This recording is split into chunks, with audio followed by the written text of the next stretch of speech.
Now, we got a great guest for you guys. It is Professor Claudia Dreifus. She's from Columbia University. She's also the co-author, along with Professor Andrew Hacker, of a book called Higher Education, How Colleges Are Wasting Our Money and Failing Our Kids and What We Can Do About It. Oh, damn.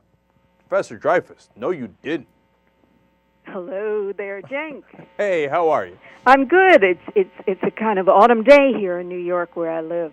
All right, well, I love that. All right, so let's talk about this. Now, what do you think is the problem with higher education? First of all, actually, you know what? Let me start with this. How much does it cost on average?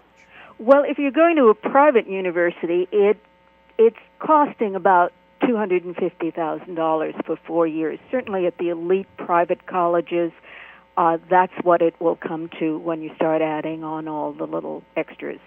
Italian lessons in Perugia, health insurance, all the things kids are supposed to need. Yeah, $250,000. I mean, $250,000. The second most expensive investment that families will make in their lifetimes, and in some cases the most expensive. Yeah, that's certainly a lot of money. Now, so is your main complaint about this that it's not worth that money, that it won't be a good investment for the kids and their families, or is it something else? Well, it's all of that. We don't look at education as an investment, although obviously anything this expensive has to be thought of that way. But we don't think education should cost $250,000. The reason we talk about the elite colleges is that they set the pace for the entire system of more than 4,000 colleges and universities. What we're just looking at is the whole of the system for those 4 years of undergraduate education, and we're asking, what is this huge system that involves hundreds of thousands of employees, hundreds of thousands of students every year, and is enormously expensive? It is, in our view, something like the healthcare system. It's grown to levels that nobody quite understands, nobody feels is controllable, and nobody questions that much. Well, we decided to question it. Well, I hear you on that, but is part of the reason that they can charge so much because what are you going to do, not go to college? I mean, if you want to, and I understand some people go that route, but isn't that an extraordinarily difficult route? And hence, getting a job, white-collar job, et cetera, a high-paying job is much, much easier after going to college. So what can we do? Well, in a sense, the universities control who will be middle class and who won't by determining who gets a college degree. There's an enormous difference in earnings with people who have that 4-year degree and people who don't. But what happens there? Is it this life-changing, life-affirming experience that prepares you for the rest of your life with the knowledge of the past, with the knowledge of that humankind has created over all these millenniums? Does it prepare you to think, to understand, to discern? We think it should, and we think it doesn't. All right, so you're not saying don't go to college. You're saying, hey, is there a way to make this college experience a little less expensive than what we have? And a little more valuable at the same time. Okay, so let's talk about less expensive first. Okay. How would we do that? How would we make college less expensive? What would you cut? Well, there's no magic bullet. We're talking about, just like there is none in healthcare, we're talking about a huge, complex system that isn't particularly monitored, that isn't subject to markets the way even private business might be in, and is poorly regulated as some of that is. It's better regulated than both the public and the private aspects of American higher education.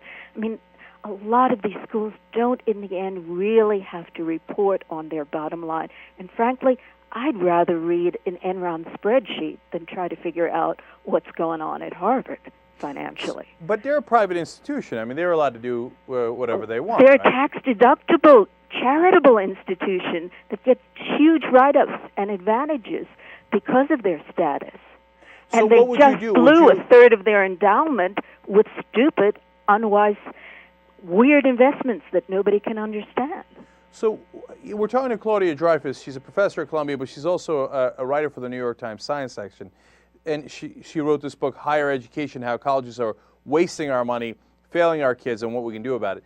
So, I mean, what would you do with Harvard? Would you have the government go in there and, look at their books? Well, I think for starters, some of the nonprofit colleges need to be a little more accountable, certainly to the people who are, let's say, consumers, that is, families and their and students.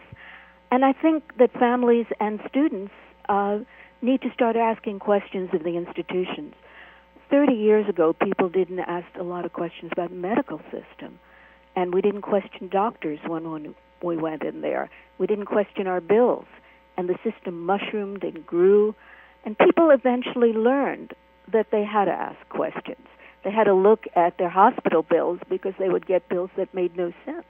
All right, so let's get more specific. I hear you on that stuff because, don't get me wrong, I totally agree that it's too expensive, and I agree that I'm sure that they're wasting the money in 100 different ways because they got people over a barrel. What are you going to do, not go to Columbia, if you get in? So Columbia is a good school. Yeah. But if you happen to be going, let's say, to Yale or Harvard, and you think you're going to be going and spending time with some of the great minds of your time, you've got a surprise coming for you because something like 70% of the faculty are contingents, not those great professors who teach. Well, tell people about that because I don't think people know what a contingent is, or a lot of people don't. Well, it's a huge category of the people doing college teaching, and they are part-time adjuncts who are often paid as little as a sixth of what a professor of comparable course might be paid.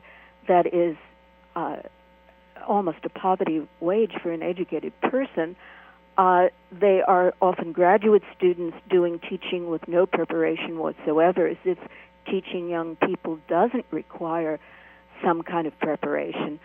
They are often instructors, that is, not on tenure track, or they are visiting professors with one-year contracts.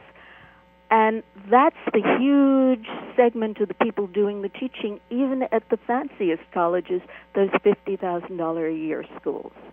And I don't think parents realize that when they're plunking down that kind of money, or kids when they're signing loan forms, that's what they're going to be getting in their teaching. So they're not getting those fancy professors they think they're getting at the Ivy League schools. They're largely 70% getting these other positions that you described. So Right. Why is that? Why does the university do that? Is it just to save money, or is it for other reasons? Well, I think what's happened, and this is a very complicated thing, is that the center of university life has become research. In our book, we are, and I as a science writer am very pro-research, but I'm not pro the idea that it has to be the center and the be-all of college life. So professors have more prestige when they do research than when they teach, which is, in general, a low prestige activity in the university. That's Teaching, kind of ironic that teaching totally. is low prestige at the university. So let me ask you about your personal experience, because do you and other professors, do you guys get hounded all the time to do more and more research? Well, I don't, because I teach at a School of Foreign Affairs where being practical and having experience in the practical and real world is what our students want and need. And my practical skill is that I'm a journalist who has worked in foreign affairs in the past, although right now not so much. And that's what I'm there to teach, reporting about foreign affairs. Right, but so how about the other faculty? Is there a lot of pressure to do research rather than teaching? Well, I think elsewhere, yeah. But not in this particular school. There's some pressure on them, and some of them do it gladly. One of the things we say is that this cult of publish or perish is creating an awful lot of garbage. That writing, and writing books particularly, is a very, very specific experience and a very specific skill. Not everybody can do it. Not everybody does it well. But if it's the coin of getting promoted in a university, people do it whether they like it or not.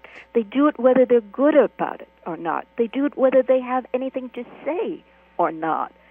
And they're always on the prowl for new areas of research. Now, I'm not talking about mapping the genome. I'm talking about the fact that there are 3,000 papers on Virginia Woolf. And as great a writer as she was, there's not that much original to be said about, not 3,000 papers worth. Yeah, I totally agree with that. But there is, of course, some irony in you saying that people are publishing too much as we're talking about the book you published. But well, I don't think everybody even wants to. I mean, people, if you're in the academy, you always hear people dreading how much they have to write and publish. Not everybody's suited for it. It's a very, very particular skill.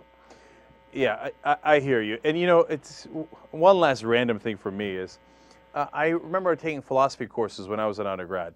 And, you know, I took some with some graduate students. And ironically, no one in the philosophy department, and nobody was getting a philosophy master or PhD, ever did philosophy. All they did was study other philosophers and write papers about a paragraph or two that they wrote, you know, Kant wrote or Socrates wrote or whoever wrote. And I thought, doesn't anybody actually want to do philosophy if they're in this department? Well, you know, even some of the great writers. I remember doing an interview with Isabel Allende, and I asked her what she thought about all these people who were studying her work academically. And she looked at it, looked at me disdainfully and said, "My work isn't for dissection; it's for enjoyment." Well, and I think a lot of things are, and we're dissecting things to death. Very often, I have to nudge my students about getting out into the world and being reporters because they've been so accustomed to just learning from books and from the computer that just going out and talking to people, what they in the academy would call practice as opposed to learning. Yep. Or that's a really alien thing to them, and you have to sort of nudge them out the door and say, you know, go out and talk to people, go observe things, see the world, then write about it. Well, I obviously couldn't agree with that more, given what I do. All right, the book is called Higher Education, How Colleges Are Wasting Our Money and Failing Our Kids, and what we can do about it. The website is highereducation.com. This question mark is spelled out. Professor Dreifus, thank you so much for joining us. We appreciate it. Thank you. It was fun. All right.